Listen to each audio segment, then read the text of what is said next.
लाखों का व्यापार हो जाता है, वो भी आपसे भी बचता जब ध्यान में बैठता हूँ और 2-4 घंटे में इतना व्यथा कर लेता है, वो भी आश्चर्य रहते हैं, लेकिन उनका नियमित क्रम था और वो क्रम उसके दोहरा नहीं। एक दिन बेटा किसी कारण दुकान से पहुंचे नहीं, तो इसने देखा मेरा ध्यान का तो समय हो रहा है, आज के बाद आया नहीं, दुकान बंद करके मैं बैठ जाता हूँ। वो दुकान बंद करके ध्यान करने के लिए गए और बेटा आगे बढ़के बात करते और बेटे दुकान को भी उन्होंने तो वापस दांतों का व्यापार करके रख दिया था, आगे बढ़ते थे। फिर उसका ध्यान पूरे होने के बाद उसने पूछा कि क्या बात है, तुम कौन हो, जब भी तुम आते हो अच्छा व्यापार करता है, उसके बाद नॉर्मल व्यापार करता है, तुम कौन हो, कहाँ से आते हो? तो बेटा पूरी घटना सुनाते हैं कि मैं जंगल से आपके साथ चल रहा हूँ, मैं आपके धर्म के प्रति बहुत प्रभावित होकर मैं आपकी सेवा में लगा हूँ। वो अपना उसी तरह में शादी करके घर बता देता है।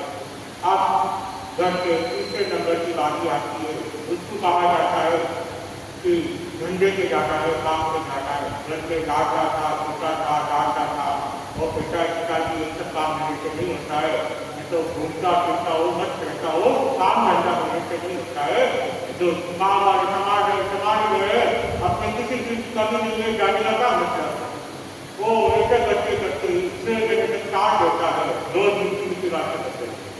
फिर पिताजी दूसरे ने जोर से डांट देते कि घंटे में तो जाना पड़ेगा, मुश्किल होगा।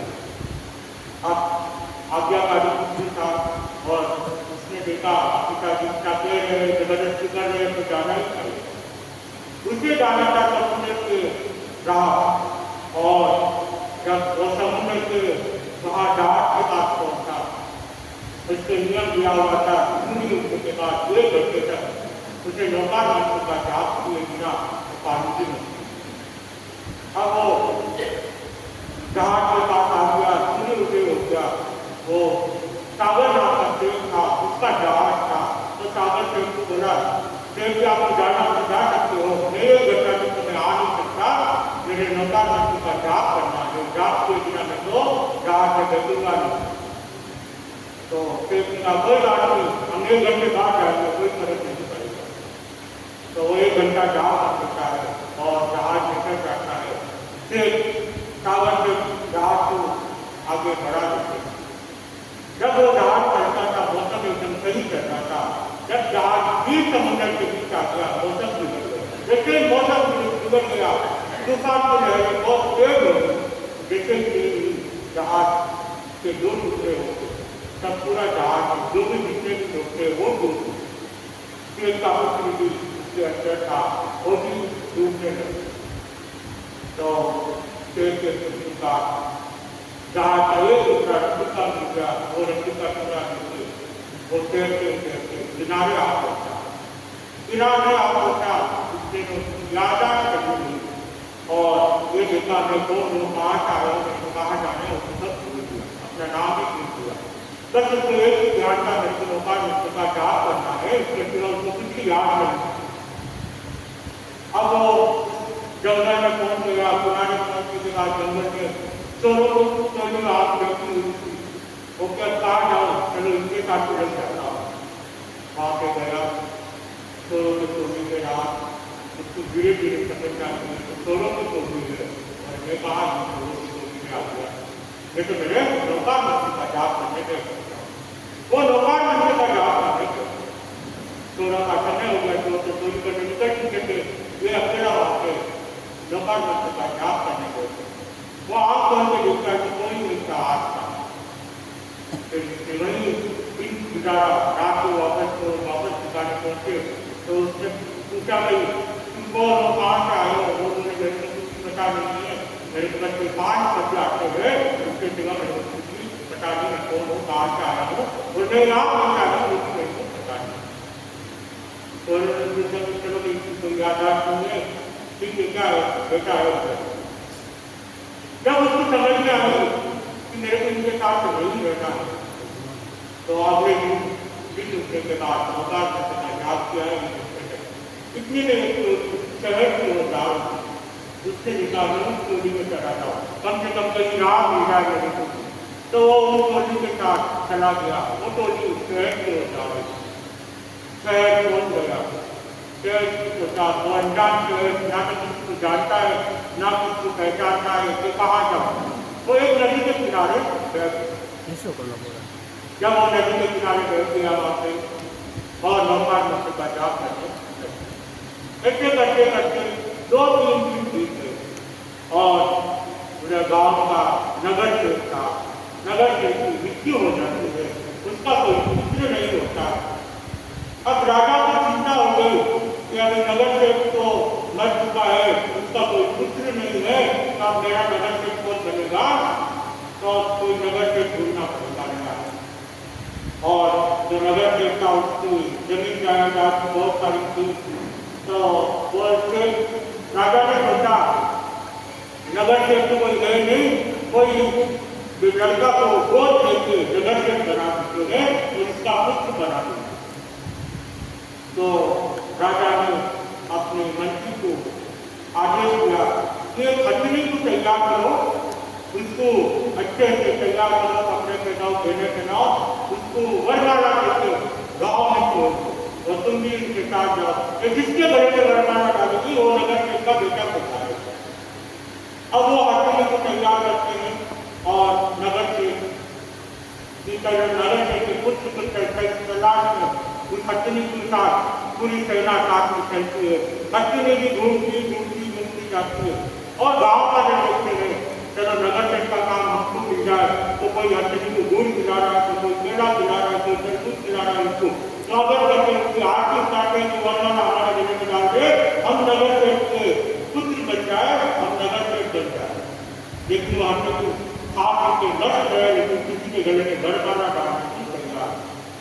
घूमते 2 दिन हो जाते हैं, 3 दिन हो जाते हैं, ना तो हल्के किसी के गले में गड़बड़ा डाल रही है तो तुम खा के आराम से मस्त रहेंगे। राजा पूछता है क्या हुआ, हथनी ने किसी के गले में गड़बड़ा डाली? तो राजा को मंत्री कहता है तो पता नहीं किसी के गले में गड़बड़ा डाल नहीं रही है, खा के आ रही है, आगे कितना भी तो कम कर रहा है, लेकिन गड़बड़ा डालने की चीज क्या नहीं हो। फिर राजा ने आदेश दिया इस गांव में नहीं तो 5 वाले गांव में जाओ और हथनी को लेके जाओ, वहां कोई मिल जाए, क्या पता हथनी के मन में आगे कोई हो। तो नदी के किनारे से निकलती रहती है हथनी और वो वहां से नौका का श्राप करता है शेर का। तब वह हथनी उसको देखती है और वही हो जाती है। अब मंत्री सेना के साथ में रहती है, मंत्री कहता है कम से कम चलो हथनी एक जगह खड़ी तो हुई, कम से कम उसके गले में डाल के हमारा भी काम हल्का हो जाए, अपनी परेशान हो जाए घूम के इस हथनी के साथ। और खूब देर से हथनी खड़ी देखती रहती है और क्या मंत्री लोग उस हथनी को मार के आगे चल उसे गिरती नहीं वही खड़ी रहती है। मंत्री लोग कहते हैं आप खड़े रहने से कुछ नहीं होगा, उसे खाने को कुछ मिलेगा नहीं, आगे चलो, आगे चलने की बात है। फिर भी वो हथनी वहां से हिलती है, उसका जाप पूरा होता है। वो देखता है हथनी करके उसे लगती सेना बनी है। फिर मंत्री पूछता है तुम कौन हो, कहाँ से आए हो? तो शेर का पुत्र कहता है मैं पता नहीं कहाँ से आया हूँ, एक डोली आ रही थी उसके साथ एक गाँव में आ चुका हूँ और मैं जानता नहीं कि मेरा नाम तक मेरे को याद नहीं है और मैं यहाँ कैसे पहुँचा ये नहीं मेरे को पता नहीं, मैं जंगल से यहाँ पे आया उतना मेरे को पता। तो मंत्री कहता है तुमने राजा के पास अपना नाम पता निकाला नहीं, कैसे रह गए उस गाँव में? तो मैं जानते हुए तो मैं स्कूल जाऊँगा, मैं तो जब से आ गया हूँ, मैं तो 8-5-6 दिन हो गए यही नदी के किनारे बैठा हूँ, कुछ खाता हूँ और यही बैठा हूँ और मेरा अपने गाँव में। फिर हम कहते चलो भाई ये गाय को अनजाना आदमी है, अब आप आपसे आगे बढ़ना है। हथनी वो वरमाला के उसके गले में डाल फिर राजा के पास इसको शेर के पुत्र को लेके जाते हैं, सामने खड़ा करते हैं, हथनी में उसके गले में वरमाला डालती है और अब है उसको तो पूछे तो उसको तो कुछ याद भी नहीं है, पता भी नहीं है कौन है, कहाँ से आया है, उसका नाम खटाबी से पता नहीं है राजन, अब करना क्या है आप ही फैसला करें। राजन कहता है जब अपना कहने से निर्धारित था कि हम लोग जिसके बारे में बताना लगी उसको नगर से बनाएंगे, तो इसको नगर से का पुत्र बनाएंगे और ये हमको अपना नगर से बनाएंगे। उसको नगर से की बच्ची की जाती है और नगर से बनाया जाता है। वो वहाँ पे अच्छे से रहता है और अच्छी कन्या देते हो शादी करके वही सेटल हो जाता है। अब उसको कुछ याद ही नहीं है, ना तो माँ बाप की याद है, ना गाँव की याद है, ना नाम पता की इसकी याद है। ऐसे दिखते दिखते 10-12 साल हो जाते हैं। अब बड़े बेटा वो दूसरा वाला बेटा 12-15 साल हो गए घर छोड़ के, अब अपने को घर की तरफ जाना चाहते। दोनों भाई अपना पिता की कमाया हुआ था धन को लेते थे गाँव की तरफ बढ़ जाते हैं अपनी बच्चियों को लेते बच्चों को। अब तीसरा उसे तो याद कुछ भी नहीं था, तो अपने वही आराम से ले रहा था। तो फिर देव राशि होती है और देव राशि से पूरी याद करवाया जाता है कि तुम उसके पुत्र हो, तुम ऐसे आए थे समुद्र में, तुम डूब गए थे, जब समुद्र में डूब गए थे तुमको रस्सी का टुकड़ा मिला और किनारे पहुंच गए थे। उसके बाद क्या हो अपनी घटना देव वाले को उसको समझाया जाता है, तो तीसरे पुत्र को अपनी याददाश्त वापस आ जाए, वो भी अपनी बच्ची को लेती घर की तरफ चलता और वापस जाते समय उसी जंगल से उन लोगों को जाना होता है। तो दोनों भाई जंगल से निकलते हो, तीसरा भाई समुद्र से वापस अपने किनारे पहुंच जाता है। वहां से तीनों भाई साथ हो जाते हैं और जंगल से अपने गांव की ओर बढ़ जाते हैं। जैसे ही गांव की तरफ बढ़ जाते हैं, भाइयों के सालों के बाद मिले हैं, भाई अच्छे प्रेम से रहते हैं। जब गांव वालों को पता चलता है कि बेटे वापस आ रहे हैं, तो गांव के लोगों को के जाकर कहते हैं कि तुम्हारे पुत्र वापस आ रहे हैं, तुम्हारे पुत्र वापस आ रहे हैं, साथ में बहुएं हैं, बच्चे हैं सब, और खूब सारा धन लेके आ रहे हैं। शेर भी खुश हो जाता है, इतने साल हो गए ना तो कोई समाचार थे ना कुछ थे, तुम्हारे पुत्र वापस आ रहे हैं। सब शेर उसका स्वागत करता है। स्वागत करने के बाद उन सबको घर के अंदर रखे जाता है और कुछ दिन के उसी गाँव में मुनिवर पदार्थ में, तो उनका तो नियम ही रहता है जब तक मुनिवर के दर्शन नहीं करे तब तक पानी नहीं पीना है, और जब तक एक समाई जिसके समाई त्याग उनका त्याग था, भगवान का त्याग था, त्याग पूरे हुए तुम्हें पानी नहीं पीना। तो वो लोग अपने नियम के अनुसार करते हैं और मुनि की प्रवचन माने सुनते हैं। सुनते सुनते माँ बाप कहते हैं अब हमारी उम्र हो चुकी है, हमने पूरा शिक्षा देख लिया है, अब हम दोनों को शिक्षा मिली। तो तीनों पुत्र कहते पिताजी आप शिक्षा लो और हम संसार में रहे, हमारा मन नहीं मिलेगा, हमें शिक्षा लेना चाहते हैं। तो अपनी बच्चियों को कहते हैं कि हम शादी करा लेना चाहते हैं, और धर्म के प्रताप से उन तीनों में भी निराशा की भावना जग जाती है। आटों के आटों शिक्षा ले लेते हैं, कुछ जो भी बच्चे रहते हैं वो वापस अपने अपने स्थान पर चले जाते हैं और दोनों सब शिक्षा लेते अपनी संयम का प्रयास करते हैं और संयम पूरी करके वे लोग से चले जाते हैं। इसी के साथ हो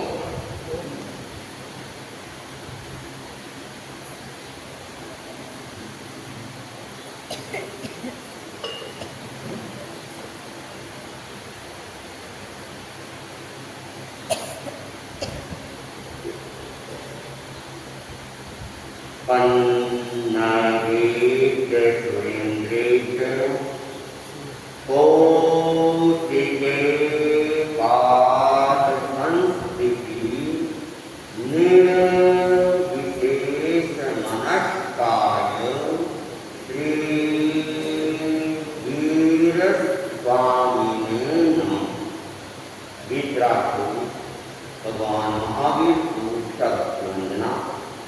वीतरागिता की महान साधक, महान तपस्वी, युग प्रधान आचार्य की महात्मा को शब्द वंदना।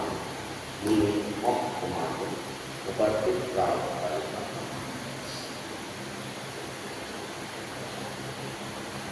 भगवान तुम्हारे अंतर कुछ ध्यान लगा कर देखो तो भगवान तुम्हारे अंतर कुछ ज्ञान लगा कर देखो तो आनंद तुम्हारे अंदर कुछ ज्ञान जगा कर देखो तो भगवान तुम्हारे अंदर कुछ ज्ञान लगा कर देखो तो आमिर के प्रभु को ढूंढ रहे निज घर वाले को भूल रहे आमिर के प्रभु को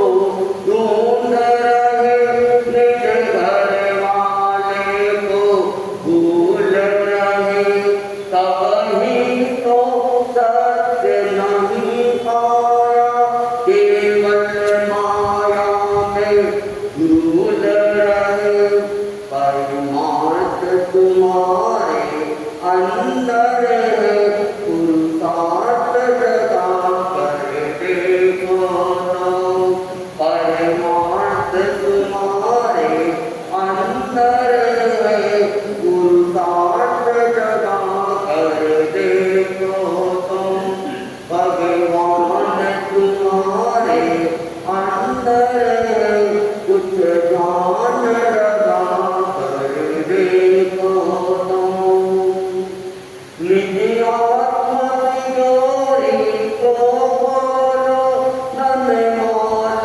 सभी मिल जाएगा निज आत्मा जोड़ी को बोलो धन माल सभी मिल जाएगा संयम की चाबी साथ रहे यह ताला जट खुल जाएगा संयम की चाबी साथ रहे यह ताला जट खुल जाएगा सर्वस्व तुम्हारे अंदर वैराग्य जगा कर देखो तो सर्वस्व तुम्हारे अंदर वैराग्य जगा कर देखो तो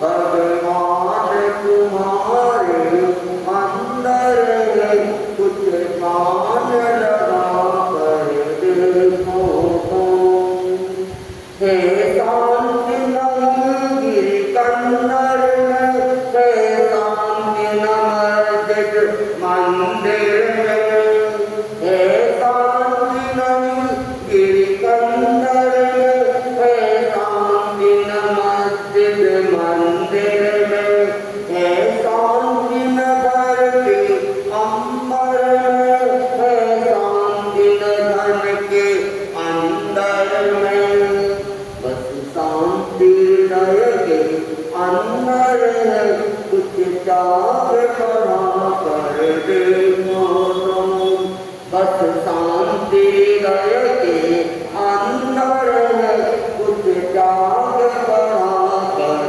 देखो तो पुरिया की जगिरी कर परवार खोज रही पगली पुरिया की जगिरी कर परवार खोज रही पगली वह कहती घर में अंधेरा जल रही सड़क पर है बिजली आलोक तुम्हारे अंदर कुछ मोह मिटा कर देखो तो आलोक तुम्हारे अंदर कुछ मोह मिटा कर देखो तो भगवान तुम्हारे अंदर कुछ ध्यान लगा कर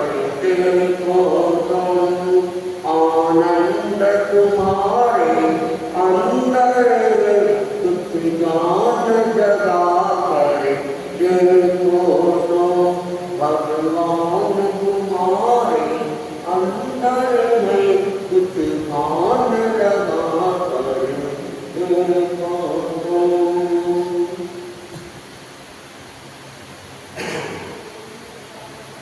सर्वसाधारण लोगों की एक धारणा बनी हुई है कि परमात्मा बहुत दूर, और परमात्मा को पाने के लिए न जाने मनुष्य कहाँ कहाँ चला जाता है, अनेक अनेक तीर्थों की यात्रा पे निकल जाता है। कई लोग नागपुरा भी आ जाते हैं, कई लोग कालीचना चले जाते हैं, शत्रुंजय चले जाते हैं, या और अन्य सनातनी अनेक तीर्थ है, उन तीर्थों पे चले जाने के अनेक उद्देश्य होते हैं। कोई केवल दर्शनीय के लिए जाता है और कोई देखता है कि भगवान को प्राप्त हो जाएंगे इसलिए जाता है। तो भगवान को खोजने के लिए वह दूर दूर की यात्राएं भी करता रहता है, लेकिन भगवान दूर नहीं, बल्कि भगवान तो हमारे पास में है, हमारे भीतर में है। और भगवान महावीर कहते हैं, अप्पा सो परम अप्पा, आत्मा ही परमात्मा है, दूसरी कोई आत्मा नहीं, अपनी स्वयं की आत्मा ही परमात्मा है। और उसी परमात्मा को प्रकट करना, जैसे दूध ही घी है और बीज ही वृक्ष है, वैसे आत्मा ही परमात्मा। लेकिन हम अज्ञानता के वशीभूत होकर मंदिरों में, मस्जिदों में, गिरजाघरों में, तीर्थों में या नदियों के अंदर भगवान की परिकल्पना कर लेते हैं और भगवान को प्राप्त करने का प्रयास करते। लेकिन ऐसे प्रयास सारे के सारे व्यर्थ हो जाएंगे, निरर्थक हो जाएंगे। अगर परमात्मा को प्राप्त करना है तो स्वयं ही हमें तपना होगा, तपना होगा। आप लोग जानते हैं, छोटा सा बीज होता है और उस बीज के अंदर हमें वृक्ष दिखाई नहीं देता, लेकिन उस बीज को जब वपन किया जाता है, धरती के अंदर रह के वह धरती के ताप को सहन करता है। उसके बाद में सर्दी, गर्मी, वर्षा, अनेक तरह के अनुकूल और प्रतिकूल परिस्थितियों को वह सहन करता है, तब जाके वह क्या होता है, अंकुरित होता है। और उस अंकुर फूटने के बाद भी उसे बाहर के वातावरण को भी सहना पड़ता है, और वह सहता जाता है। वैसे वैसे वृक्ष के रूप में प्रकट होना चालू हो जाता है। और अगर कोई जीव जिनको अगर वपन का अवसर नहीं मिले और हवा और पानी और प्रकाश का अवसर नहीं मिले, तो फिर उस बीज का भी विकास हो नहीं सकता है, वह कभी वट वृक्ष के रूप में बदल नहीं सकता है। तो ठीक वैसे ही हमारी ये आत्मा है, उसको भी तपने की जरूरत है।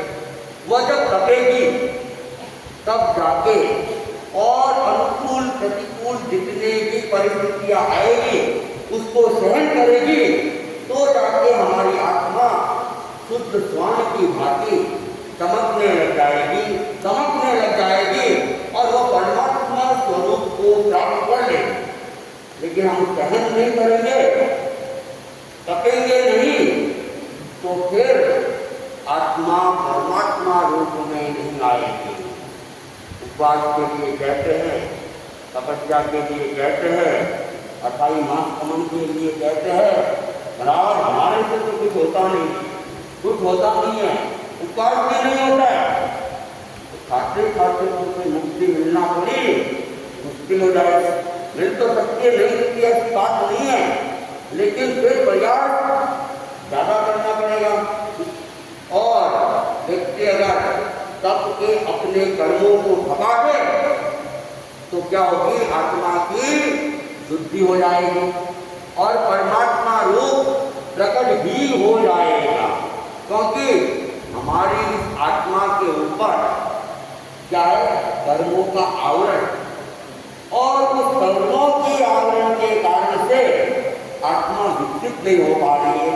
जैसे बीज का वपन तो किया गया, लेकिन एकदम सड़क के किनारे किया गया और कोई तूफान आ रहा है, कोई मकान गिर जाए, कोई गाड़ी का वहाँ एक्सीडेंट हो जाए, और जहाँ वपन किया गया कहीं पे सारा मलबा इकट्ठा हो जाए, तो फिर बारिश का योग भी मिलता है, हवा का योग भी मिलता है, अनुकूल संयोग मिलने के बावजूद भी वह बीज विकसित नहीं होता है, क्योंकि उसके ऊपर भारी मलबा आ गया है, और उस भारी मलबे के कारण से वो छोटा सा बीज जितना विकास करना चाहता है, जैसा विकास करना चाहता है, कर नहीं पाता।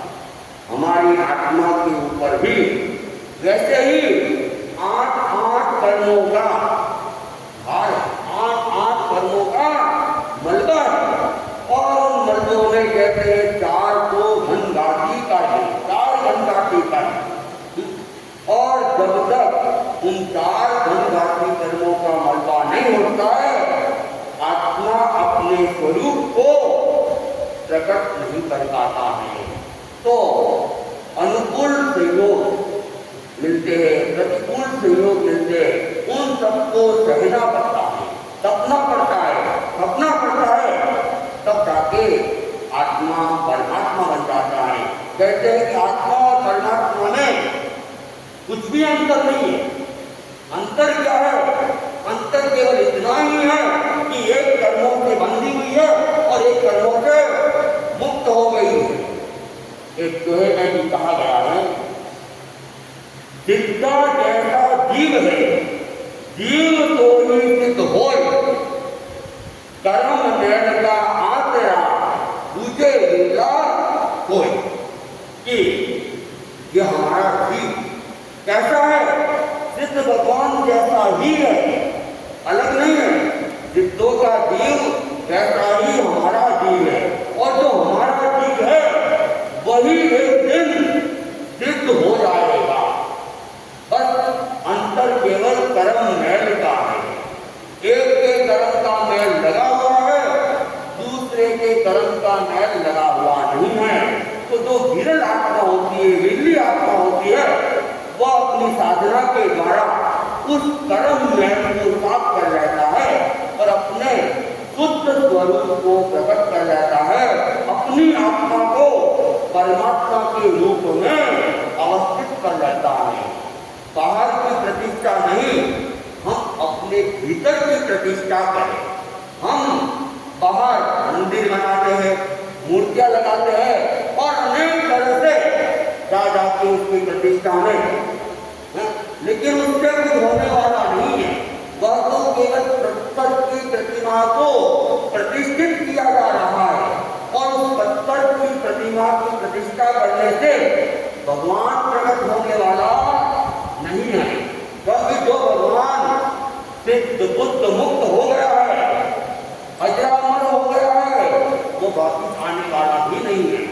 आप कहोगे वो प्राण प्रतिष्ठा करने से आ जाएगा, तो ये हमारी भूल है और हमारी मूर्खता।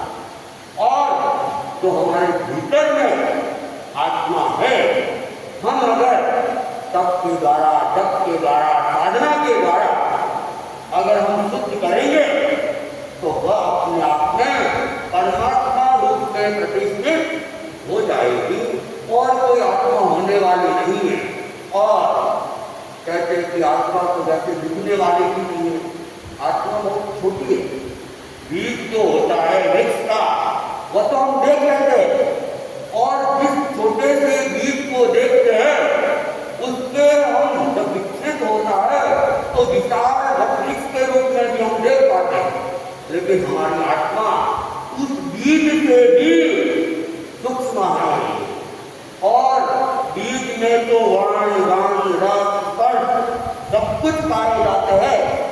इन आंखों से हम उसको देख लेते हैं, जान जाते हैं, लेकिन आत्मा में न तो वर्ण है, न गंध है, न रस है, न स्पर्श है, वो तो अमूर्त है, इसलिए उसको देख पाना मुश्किल है। और जब बीज विकसित होता है तो फिर जो भी राह देख आता है उसको क्या रहता है, विश्राम रहता है, ठंडी हवा रहता है, फल फूल भी रहता है। और वैसे ही जब हमारी ये आत्मा ये भी परमात्मा रूप में अवस्थित हो जाती है, चार धन बाकी कर्मों को काट लेती है और जब वह सर्वज्ञ हो जाती है तो उसके आत्ममंडल में आने वाला व्यक्ति अपने आप में शांति की अनुभूति करता है और उनके आत्ममंडल से अपने कल्याण की दिशा में भी वह आगे बढ़ जाता है। इसलिए हम अपनी आत्मा का विकास कैसे हो इस पर ध्यान दें और ये मान के चले कि हम खुद क्या है, परमात्मा है, हम खुद क्या है, भक्त है। और कहा भी गया है कि नर ही नारायण है और धन ही जीवन है, पुरुष ही परमेश्वर है और आत्मा ही परमात्मा है। तो ये जो कुछ भी है वो केवल हम ही, भक्त ही भगवान बनता है। आचार्य तुलसी ने भाव की वंदना में भी लिखा है, बिंदु भी सिंधु भी, भक्त भी भगवान भी। तो कोई दूसरा नहीं, खोजना है वो हमें अपने भीतर खोजना है, बाहर खोजने से कुछ भी नहीं होगा। और खोजने के लिए हमें तपना पड़ेगा, तपना पड़ेगा। एक बार एक महात्मा थे और वे महात्मा प्रवचन दे रहे थे और उनके प्रवचन का विषय ही आत्मा के अस्तित्व पर टिका हुआ था। अनेक लोग हैं जो आत्मा के अस्तित्व को स्वीकार ही नहीं करते। आत्मा है, परमात्मा है, स्वर्ग है, नरक है, ये सब मानते ही नहीं। और उनका ऐसे नास्तिक व्यक्ति, उनका सिद्धांत होता है बस खाओ पियो मौज करो, ये मनुष्य जन्म है, इसके बाद में कुछ होने वाला नहीं है, पंच तत्वों में लीन हो रहेंगे और चाहे लीन लेकर भी खाना पड़े तो खा लो, अगले जन्म में कोई ऋण चुकाने की जरूरत नहीं होती है। तो ऐसे नास्तिक व्यक्ति की दुनिया में होते हैं, लेकिन उस नास्तिकता को समाप्त करने के लिए महात्मा जी आत्मा की आस्तिकता के ऊपर अपना प्रवचन दे रहे थे। और उस प्रवचन के दौरान एक पढ़ा लिखा युवक था, वह भी प्रवचन सुन रहा था और पढ़ा लिखा था। तो पढ़े लिखे लोगों में तर्क भी होता है, कई चीजें ऐसी होती है कि तर्क के द्वारा सिद्ध की जा सकती है, लेकिन सारी बातें तर्क के द्वारा सिद्ध नहीं होती है। कुछ चीजें श्रद्धा के द्वारा स्वीकार करनी पड़ती है। हेतुगम्य और श्रद्धावाद ये ज्ञान दर्शन के काफी मुख्य विषय रहे हैं। तो हर चीज को हेतुवाद के आधार पर समझना चाहे, कारणवाद के आधार पर समझना चाहे तो वो मुश्किल हो जाता है। तो वह युवक प्रवचन के बाद में महात्मा जी के पास पहुंच गया और महात्मा जी को कहा, वैसे तो मेरी देरी हो रही है, मुझे जल्दी जाना है, थोड़ा सा समय मेरे पास में है और आप मेरे पर कृपा करें। आप आत्मा को मानते हैं, आत्मा को स्वीकारते हैं, तो आत्मा को यदि आप मुझे हाथों में लेके, हथेली में लेके दिखा दो तब तो मैं आत्मा को मान सकता हूँ, अन्यथा भाई मैं इस आत्मा परमात्मा को मानने वाला नहीं, बड़ा लिखा व्यक्ति हूँ, केवल आपकी कई बातों के आधार पर मैं उसे स्वीकार नहीं करूँगा। महात्मा जी पहुँचे हुए थे, उन्होंने देखा ये पढ़ा लिखा युवक है और इसको बातों से समझाने का प्रयास करेंगे, टाइम ज़्यादा लग सकता है, बहुत ज़्यादा समय, इसको तो युक्ति से समझाना समझाना चाहिए। तो बाबा ने कहा, देखिए घंटे भर से मैंने प्रवचन दिया, गला थोड़ा थका हुआ भी है, भूख भी लग रही है, तुम ऐसा करो मेरे लिए पहले गरम गरम दूध की व्यवस्था कर लो, मैं गरम गरम दूध पी लूँगा, उसके बाद में मैं तुम्हें आत्मा के दर्शन करवा दूँगा। ठीक है। वह पास में घर होगा, वहाँ गया और एक लोटे के अंदर गर्म गर्म दूध लेके आ गया और बाबा जी के सामने रख दिया। बाबा जी लो। तो बाबा जी ने वो लोटा दूध का अपने सामने रखा और वो घोर से गहराई से उस दूध को देखने लगे, देख रहे। उसने कहा बाबा जी क्या कर रहे हैं, दूध ठंडा हो जाएगा, गर्म दूध पीना है, जल्दी करो। तो मेरे भी देरी हो गई है, मुझे भी जाना है, आप जल्दी से दूध पियो और फिर मुझे आत्मा के दर्शन कराओ। बाबा जी तो गहराई से देख रहे थे, बाबा जी इसमें कोई कीड़ी मकोड़ी नहीं है, इसमें कोई कचरा नहीं है, मैं छान के लाया हूँ, छान के। तो बाबा ने कहा कीड़ी मकोड़ी कचरे को नहीं देख रहा हूँ, तो क्या देख रहे हो? युवक कहता है बाबा पीना दूध है, देख रहे क्या देख रहा नवनीत का, कहाँ दूध नहीं सकता। युवक कह रहा है कि बाबा आपको तो दूध पीना है, आप दूध पियो, इसमें कौन सा कष्ट खोज रहे हो? तब बाबा जी कहते हैं कि देख रहा नवनीत का, कहाँ दूध नहीं सकता। कहते हैं कि दूध के अंदर घी होता है, मक्खन होता है, तो मैं देख रहा हूँ कि मक्खन कहाँ है, घी कहाँ है। सोचने लगा बाबा जी तो बोले लगते हैं, ऐसे कोई घी और दूध मक्खन दिखता है क्या? युवक ने कहा बाबा जी आप इतना प्रवचन करते हो, इतने ज्ञानी हो और अभी तक आपको इतना भी बोल रहे हैं कि दूध में ऐसे घी नहीं दिखाई देगा, तो कैसे दिखेगा? तो वो कहता है तपे गए मंथन से मंथन के सही तरह समझ ले आत्मविनन की रीत। तो वह युवक कहता है कि दूध में अगर आपको मक्खन प्राप्त करना है, घी को प्राप्त करना है, तो पहले क्या करना पड़ेगा? दूध को गर्म करना पड़ेगा और जब दूध गर्म हो जाएगा फिर उसको जमाना पड़ेगा, दही जमाना पड़ेगा और जब वो दही जम जाएगा तो फिर उसे मंथनी से मंथना पड़ेगा।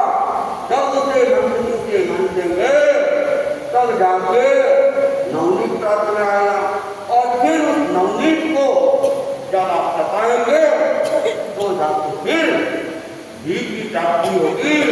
ऐसे दूध के अंदर घी मिलने वाला नहीं है। तो बाबा जी कहते हैं कि सयाने आदमी यही रीत आत्मा को देखने की है, सीधी आत्मा को हथेली के लेके दिखाई नहीं जा सकती है। जिस तरह दूध को गर्म होना पड़ता है, जमना पड़ता है, मंथना पड़ता है और तपना पड़ता है, वैसे ही इस आत्मा को भी तपाना पड़ता है, जमाना पड़ता है, थकाना पड़ता है, तब जाके इस आत्मा के साथ में जो लगे हुए कर्म कचरा है वो कर्म कचरा हट सकता है और जब वो कर्मों का कचरा हटेगा तब परमात्मा के दर्शन हमें हो पाएंगे। बिना तपाए कोई आत्मा को देखना चाहता है तो वह आत्मा को देख नहीं पाता है। हम देखे कि हम भी एक दो सामायिक कर रहे आत्मा को देख ले तो इतना आसान नहीं है। बहुत साधना करनी पड़ती है, तपस्या करनी पड़ती है और कहते हैं अनेक जन्मों तक जब हम तपते हैं तब जाके कई बार हमारी आत्मा कर्मों से हल्की होती है और हमें परमात्मा के दर्शन हो सकते हैं। जैसा कि मैंने कुछ समय पहले भी कहा था, भगवान ऋषभ ने दीक्षा ली और दीक्षा लेकर साधना में लग गए। पूरे एक वर्ष तक, एक वर्ष से भी ज्यादा 13 महीने 10 दिन 410 दिन लग गया था। कहते हैं कि उनको न आहार मिला के लिए पानी मिला। 1 साल से ऊपर 24 तपस्या, उसके बावजूद परमात्मा के दर्शन भगवान ऋषभ को नहीं हुए। हुए क्या? नहीं हुए। 1 वर्ष 410 दिन के बाद में पारना होता है, फिर तपस्या करते, फिर न जाने कितनी तपस्याएं की, और 1, 2, 3 वर्ष तक नहीं, 50 और 100 वर्ष तक नहीं, हमारा तो एक जीवन भी खत्म हो जाता है 100 वर्ष में। और भगवान ने 1000 वर्ष तक साधना की, अपने आप को जगाया, थकाया, तब जाके उनको परमात्मा का स्वरूप उनका प्रकट हुआ। सर्वज्ञता की प्राप्ति हुई, घनघाती कर्मों का आवरण दूर हुआ, और अनंत ज्ञान, अनंत दर्शन, अनंत आनंद, अनंत शक्ति की उनको क्या होती है? प्राप्ति होती है।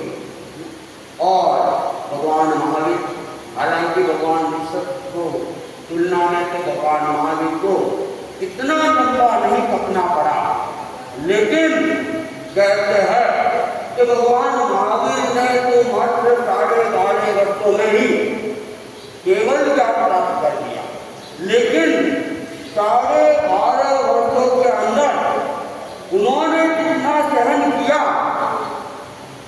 23 तीर्थंकरों की पूरी साधना उसके सामने कुछ भी नहीं, 1000 वर्ष भी कुछ भी नहीं है। उतना उन्होंने कष्ट 12.5 वर्षों के अंदर झेल लिए। और ऐसे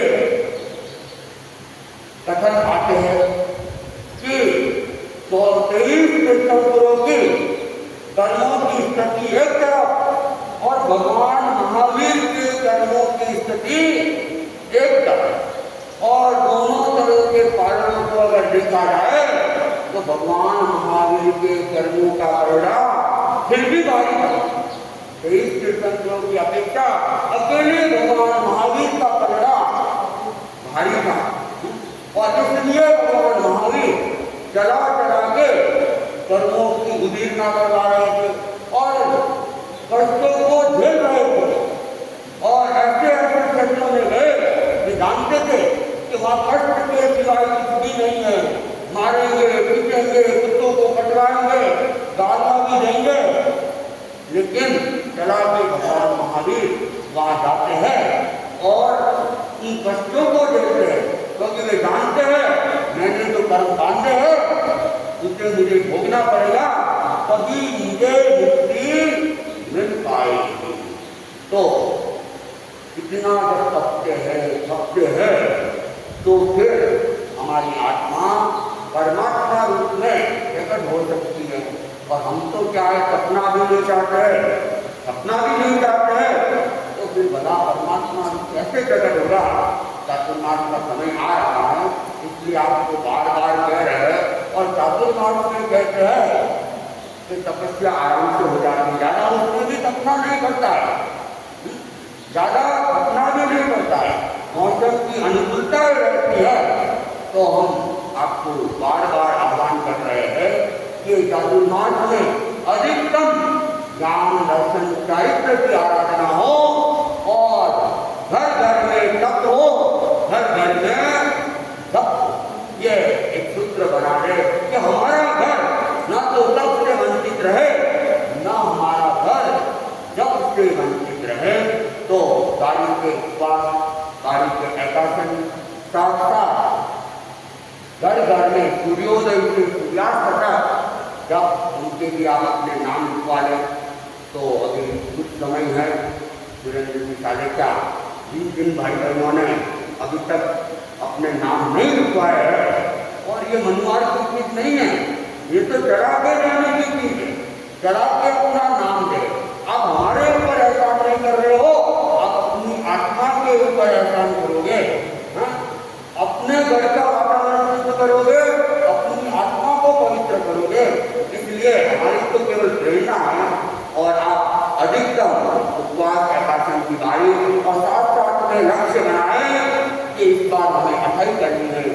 समर्पण करना है।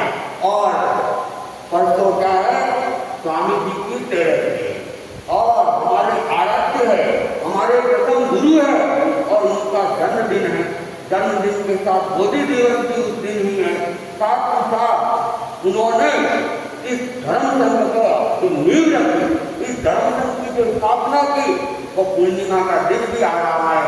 और बीच के अंदर 14 है, जो कि जैन परंपरा का महान पर्व कहा जाता है। अमावस्या 14 विशिष्ट तिथि होती है।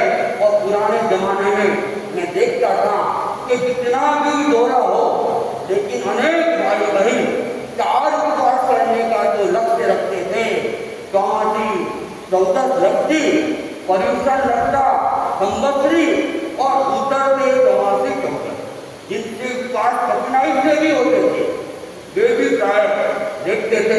मैं भी घर पे देखता था।